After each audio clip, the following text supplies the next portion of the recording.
Welcome everyone to another episode of They Might Be Self-Aware. I am Hunter Powers, joined by Daniel Bishop. That was a musical one. You liked Hunter, our hello. Yeah. I think we do a whole musical episode sometime soon. Oh.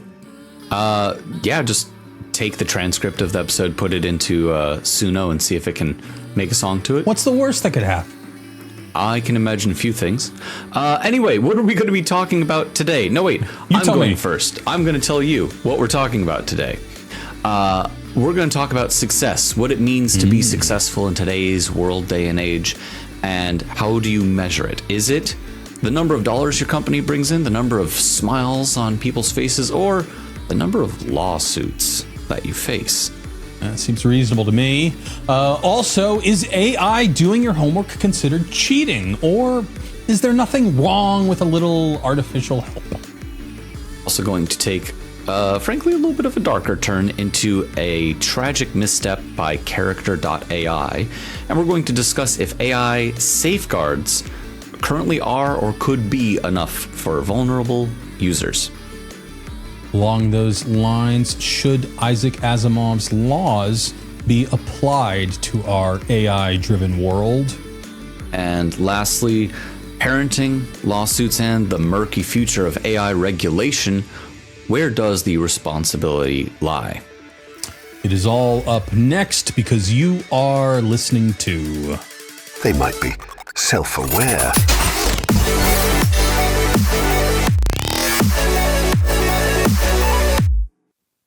Have you ever sued anyone? No. Never. Nor have I been sued. Or never been sued? Those I think of you I've listening had and both. watching, please do not take that as a challenge. Yeah, I've been part of a company that was sued, but not me specifically. I've done that too. Yeah. I read once that like once you reach a certain success level, that lawsuits are an inevitable part of said success. I don't know how true or not true. Just that like was. ticks and other scavengers and parasites on other larger entities as well. You'd expect them on an elephant. I do think that understanding our legal system is an important part of our everyday lives, and understanding it and being able to navigate it is an important skill that starts off being like very scary, or at least to me it does. I'm going to stay away from any of that. I don't want to as much as possible. Courtroom. Yeah. I don't ever want to be in front of a Senate subcommittee having to defend something that I or my employees ever did. Yeah. I don't know. There's both sides of that. And I know this is a story a couple months ago. What was it? I think it was the FTC that fined one of it was a mobile app that would help you. The idea was that it would act as your lawyer. And I think it was primarily for getting out of parking tickets. Oh, yeah, right. There's a whole online service for getting out of parking tickets. And I think they were trying to make this more accessible or cheaper or something by virtue of helping use AI for it.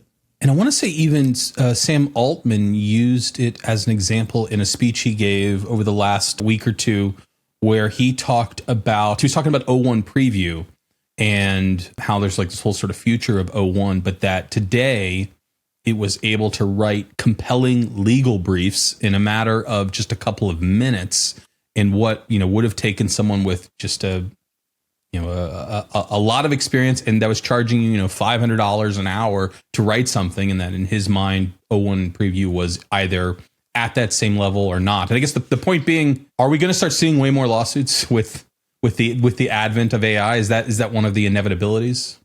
Absolutely. Yes. So I did a quick Google. Do Not Pay is the name of this service. Yeah. And they have a robot lawyer that claims to make use of artificial intelligence. It's especially for parking tickets. Of course, it's a subscription because everything is these days. So in September of this year, really, really recently, the company got a $193,000 fine from the FTC for falsely advertising the capabilities of its AI services. Because they didn't test it at all, right? Before they went didn't out there. test it. They just... It worked on my computer. You said that it was a very compelling set of like legal briefs and so on. We've already talked in previous episodes of AI hallucinations in the field of law getting you in trouble. I think law and medicine hold some particularly thorny issues when it comes to like, we'll just trust the AI to have gotten it right and prescribe this medicine. don't do that. Maybe someday, but we're not there yet. So yes, I do think that there are going to be a lot more lawsuits. And maybe it's just because some of these companies got big enough, or maybe it's because some of these companies have overtly stated that, yes, we trained on a bunch of copyrighted material and we're hoping nobody would notice. But now that you did, technically, yes, for example. But it's not just going to be suing companies for having trained on things. It's going to be the outcomes of use of AI models. Sure. But I'm just thinking that perhaps AI democratizes access to our legal system in a way that hasn't existed before as one of the potential outcomes of our new reality. I think there's positives and negatives to it. So, yes, you could have something draft up a legal brief or whatever that could be factually wrong and get you in a lot of hot water. But also, LLMs are really good at like summarization tasks. I feel like that's something that they're generally accepted to be pretty good at, depending on the LLM and the task and your particular risk tolerance and so on.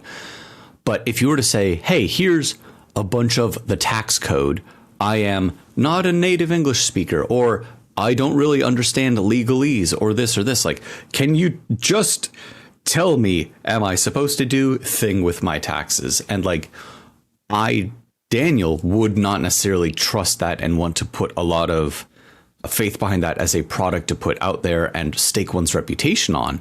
But for just like a Joe Schmo that has access to a LLM and wants to get some answers, even if those answers aren't necessarily correct, does that empower people at least some, if not all the way? And I do think that the answer there is yes. Or what if you were even just doing some homework? Sure. I mean, if it's math homework, I wouldn't be using it for LLMs. Maybe social studies and so on. I do think in the early days of GPT-4, I was actually using it to say, okay, let's have a conversation with this famous, like talk to Plato or talk to Julius Caesar or whoever. And okay, now teach me about history that is relevant to you. So I do think that it can like help bring history alive. I think that you could use that in an academic setting pretty well. But you mentioned homework. That feels like cheating to me. Does it?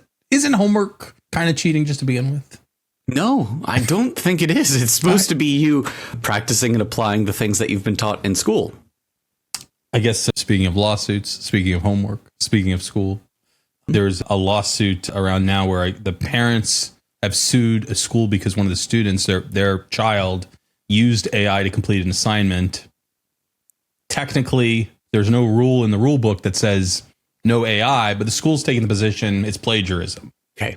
So to make sure I have this right. Yeah. And for our listeners, a student definitely 100% cheats on their homework by using AI. Whoa. No. A student. You're not saying yes to that? A student uses AI to help them complete an assignment. Uh-huh. It was not against the rules to use AI. But it's against the rules to plagiarize. It is. Okay. But what did they plagiarize? The output of an AI? That's not copywritten material. It's just, public domain content. Doesn't have to be copywritten to be able to be plagiarized. You're stealing somebody else's work or other work. It doesn't even have to be somebody's work. So if they paraphrased it and sure. I mean, I've taken things and reworded them. That's exactly what you're supposed to do is you start building up your bibliography, and then you take a paragraph from that book and you reword it in your own words because you're crafting your own full narrative. Now, if you ask the AI to essay, please paraphrase what you just wrote, because I feel like that's absolutely crossing a line, both in terms of like I have not seen the rule book of this particular school, but I do think that from any common sense perspective to say this counts as work done by me and you didn't do that work. You just copy pasted something that an AI had written, or copy pasted something that was written in a book, or copy pasted off of a Wikipedia page or whatever. That's not you doing the work. That's plagiarism. Now, all right. So paraphrasing, if you paraphrase it, that's okay. Now there are algorithms to paraphrase. not leveraging an AI model. I think it's sometimes referred to as spinning a piece of text. And it's usually used to avoid text being labeled as generated by AI, whether it's through change around a couple of adjectives or something like that. Yeah. Yes. So that there's no, 3 words in a row that appeared in both documents. But I'm just applying an algorithm at that point. So if I algorithmically paraphrase, but I'm not using a model. And what if I wrote the algorithm too? Right. I think that this is like absolutely splitting hairs. The whole point of do your homework is not to circumvent the time and effort to do homework by saying, hey, external source, make me not have to do this. Because that's what this boils down to, is a kid didn't do their homework. A kid went and said, here's, a copy pasted version of the instructions. Give me an essay. I plot that out, probably just wholesale. Sure. All right. So I think we can agree that unquestionably the student violated the spirit of the law, the intention of the assignment. He did not do it. He did not fall. Yeah, he did not comply. Mm-hmm. But I love a good technicality. I don't think that this needs to have a bunch of Supreme Court cases and law on the books. I think they're just going to use that app. This is just some kid didn't do their friggin' homework, and they need to take their detention and move on with their lives and preferably do their own homework in the future. This isn't a problem with AI. This is a problem with parenting. Some I'm trying not to use words that'll get us banned on YouTube or whatever. Some very naughty parents are trying to shield their very naughty child from any consequences. And so this is not AI misuse. This is affluenza. This is somebody who says we have the resources and time and stubbornness to go through a lawsuit against a school for getting our kid in trouble for cheating on his homework. And that's on the parents and the kid for being awful people. This is not the this lawsuit's is not AI. A little silly. It's not there. I agree. I can't imagine a scenario where I'm the parent and that's it. We're filing a lawsuit. But I would honor the technicality of the law.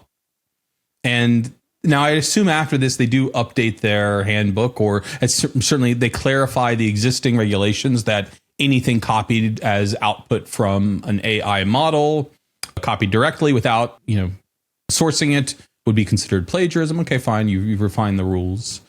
And then, but yeah, I would move on. I wouldn't file suit, but I hated homework.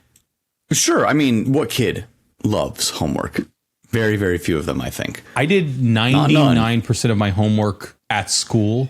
Yeah. Like it just, whatever. I was never paying attention in class. I was just doing the homework for another class. In my high school physics class, I remember hearing before the school year started, what side of the classroom that the teacher would start taking his homework from.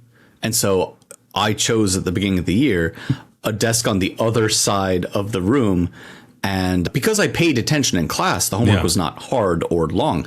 I slammed it out and I did very well on it, but I didn't bother doing it until he was literally starting to make his way across the classroom. I just, very, very quickly would fill in whatever was necessary, which is not ideal, but at least I was doing it. Darn it. Yeah, I mean, you can start combing through a school's AI acceptable use policies and so on. But again, at a common sense level, I think everybody, even that student, even if they're going to try and hide behind a lawsuit and some smarmy smile and a suit and say, oh, well, it wasn't technically not allowed. Everybody knows that that's not really doing your homework. If it was just a matter of turning something in, then of course, everybody should just use AI and just be done with it. But that's not what going to school is about. You're supposed to be there to learn. And you're not learning unless you're learning how to file lawsuits. You're not learning your AP history by ignoring the task and tasking your brain to help figure out how to craft an essay. Yeah. Also, even if it was allowed to do that, the kid didn't cite his source of AI. So at least cite your sources.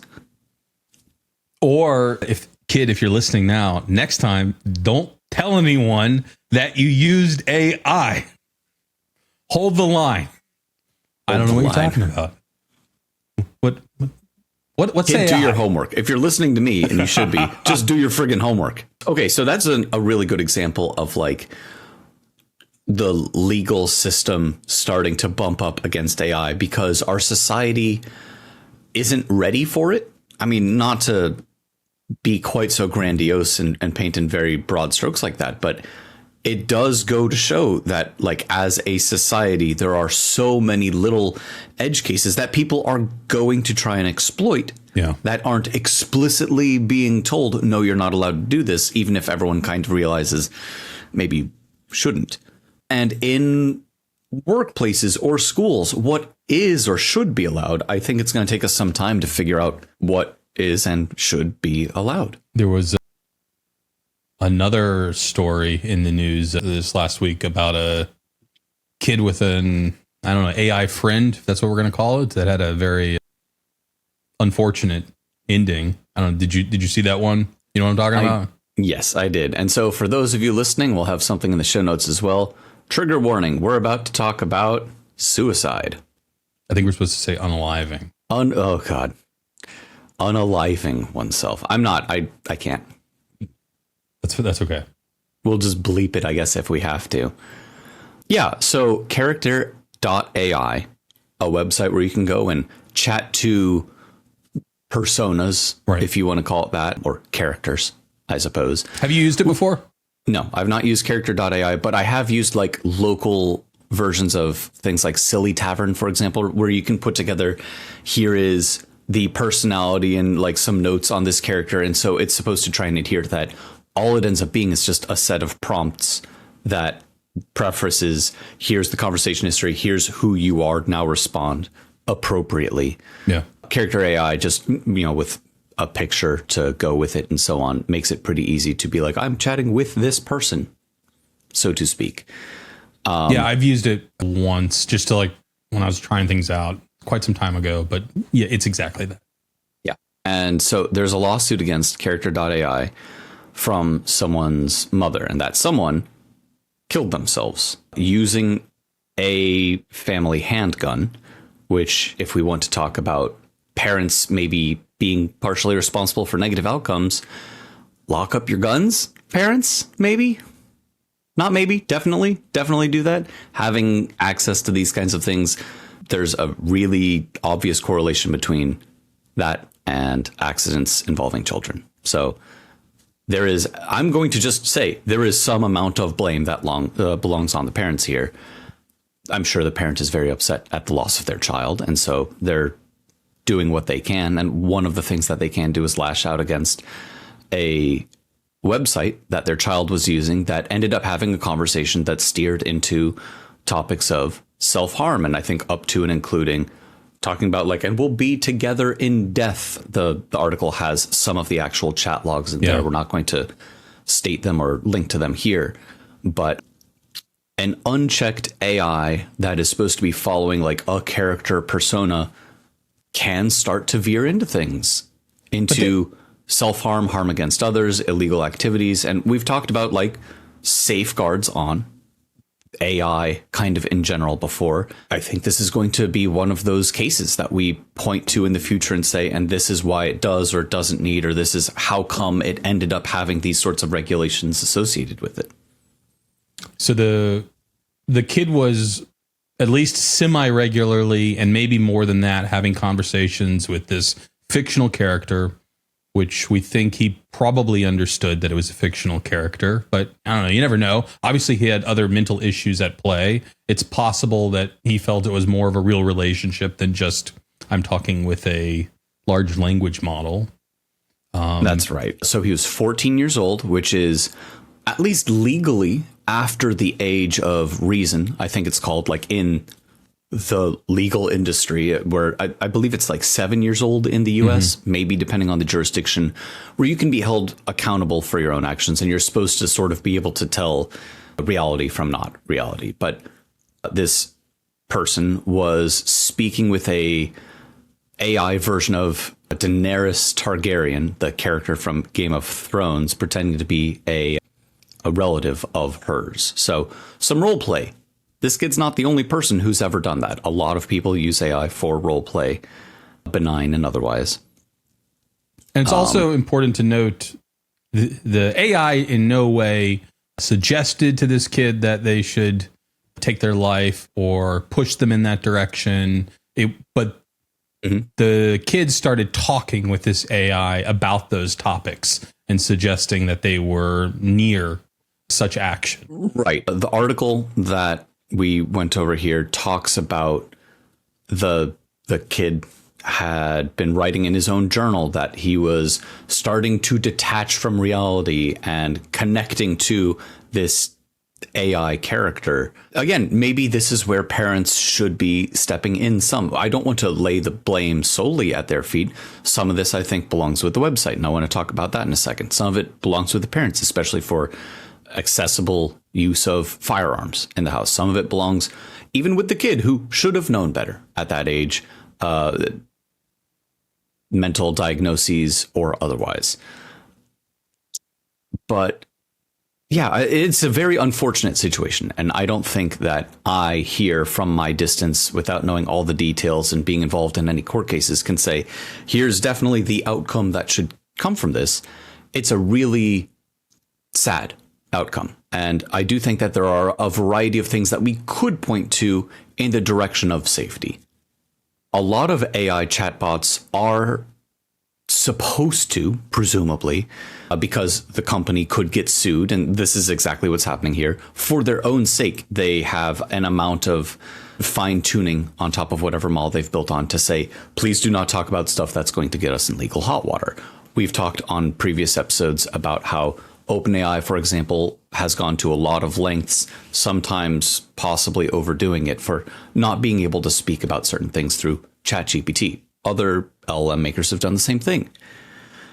But, and here's where we're going to talk about something from my specific past here. I used to work for a now defunct social startup. It was called After School. Okay. And I made a Big Brother style, dare I say, AI overlord. This is pre-LLMs, so AI, as we currently sort of use the term, is a bit of a stretch, but it was a machine learning model, set of models, really, that would look at anything that these teens were posting. The app was for teens in high school specifically, and there were verification methods to like make sure that I was actually a student at the school and so on. So you're dealing with almost entirely minors talking to other minors. You got to be really careful about the sort of stuff that they're allowed to post. And one of the ML models that I'd built was for detection of self-harm discussion. And as soon as there was something about self-harm in there, the mascot, a tiger wearing some of the slotted sunglasses, would kind of pop out from the side and say like, hey, do you want to talk to somebody for free anonymously about this? And, you know, it's impossible to know about following up, especially for something that starts to fall under privacy laws and so on. But I did see that that feature was used with a fairly high correlation of the messages that were about self-harm. Again, you cannot follow up, but I have a reasonable suspicion that kids who were willing to talk, it was an anonymous social network as well. So some kids who were willing to anonymously talk about things that were on their mind, that they were having self-harm thoughts, getting immediate free anonymous access to help specifically designed for that sort of space may have saved lives. It was very easy for me to go to sleep at night having been working on that software because I saw some of the usage statistics. Character.ai doesn't have that. Now, maybe it should. For example, maybe all of these LLM makers should have some kind of, even if it's like a government funded whatever, but like if you have an LLM that's accessible on the internet, you got to have some sort of self-harm thing. And then a tiger with sunglasses pops out or whatever and says, hey, do you want to talk to somebody about this? I think that that's a responsible use of AI. And the reason why I think it's responsible, to keep ranting for just a little bit longer here, is that if you are a teacher, for example, or if you're a person in a workplace, anywhere with a functioning HR department, and you hear somebody talk about certain kinds of topics, you're basically supposed to report it, especially if you're like somebody's manager. Hey, my employee just mentioned they might off themselves. I should probably report that to HR and try and get them some help. Why shouldn't LLMs do that as well? Because the whole point of them is communication. If you can identify something that could lead to someone else getting hurt or someone hurting themselves, I think there is a moral responsibility for any company that's doing these chats back and forth to offer that help, whether they have to pay for it or not. I definitely agree that they should, but I think the question is, should they be legally obligated to do so? Should we have laws in place that say that all, we'll use the broad AI term, AI models have to have at a minimum these safeguards in place? I mean, I think we already largely agree that children should not have unfettered access to everything that's on the internet. Technology, sort of in general. There are things out there. Parent your kids. It's just an extension of the world. There are things out in the world that you are not ready to experience. Not that I would know. But there may be some websites that you should stay away from. So we already have this concept that the internet is not a sanitized place meant for children. And you as a parent get to choose if you still want them to access everything, or you want to install filters, or you want to more directly monitor exactly what they're doing. You have those choices as a parent, but should there be laws in place that are requiring, if you're going to have minors using your system, you must have these safeguards in place? I think as long as we're being consistent, the answer is yes. Now, if somebody walking around on the street yells, "I'm thinking of cutting myself," or whatever, I don't think the average bystander has a legal or even possibly moral obligation to say, all right, I just heard something over there. I need to call the cops and get them admitted for psychiatric care. I do think in certain realms, like at a school or in a workplace, there start to be, if not legal, moral obligations to report certain things.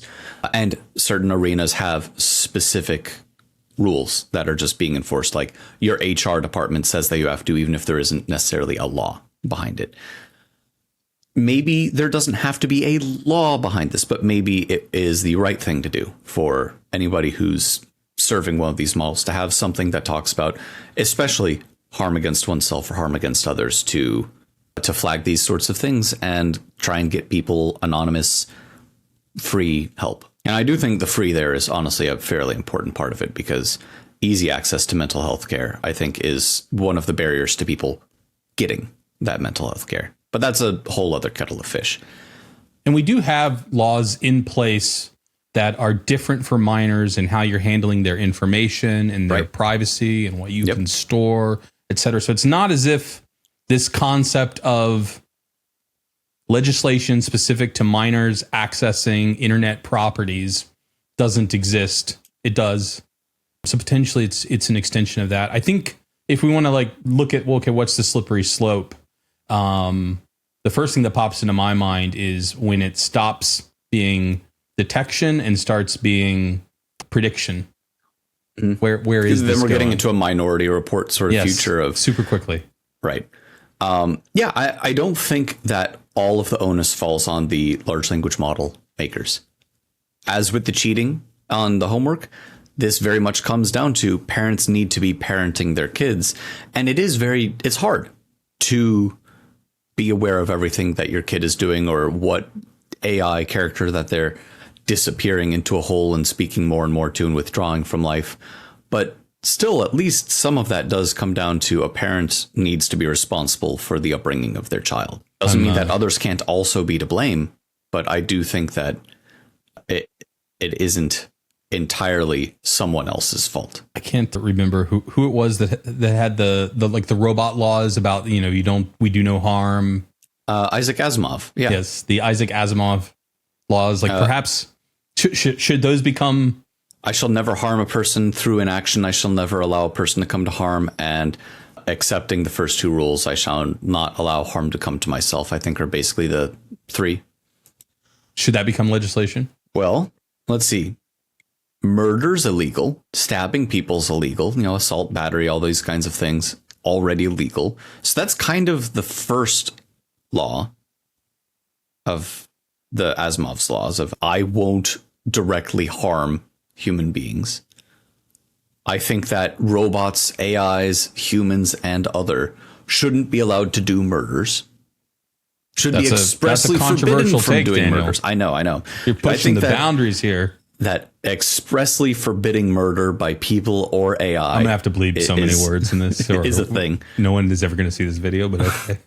The through inaction allow others to be harmed. That gets into like the trolley car problem sort of space. I think maybe not everyone knows the trolley car problem. It is very tough to say because I did nothing, something bad happened in at least a bunch of edge cases. Speaking of there being a lot more lawsuits in the future, I think that one's tough. And then as long as I'm not hurting other people, I shouldn't allow myself to come to harm. Also seems pretty reasonable. Now, the average person might put protection of self over protection of others. Yeah. We've talked about the self-driving car driving itself off of a cliff to avoid a bus full of orphans or whatever it is. Yeah, I personally come from a biocentric view, and maybe we should put ourselves over robots. But I do think putting something on the books of like, look, your thing's not allowed to entice people to murder expressly or whatever. Maybe there is something to that. We'll have to find out as the story evolves, as the technology the lawsuits evolves, roll in, and we all become more self-aware. And the robo-lawyers, hopefully the robo-lawyers will stay away from this episode, but who knows? I can only imagine. You've been listening to another, I don't know, interesting, different, but important episode of They Might Be Self-Aware. Throw us a comment. Do you want us to go deeper? Do you want more disturbing content? Because it exists. Do you need more things bleeped? Yeah. Do you want more bleeps or less bleeps? Let us know in the feedback. Hit that subscribe button if you want to know when more content is available. We are on most of the platforms. You can watch the video on YouTube. You can listen on Spotify or Apple Podcasts or most of the podcast directories. Just type in They Might Be Self-Aware and you will find us. And we will be back again later this week with another episode. So stay tuned and have a good day. They might be self-aware.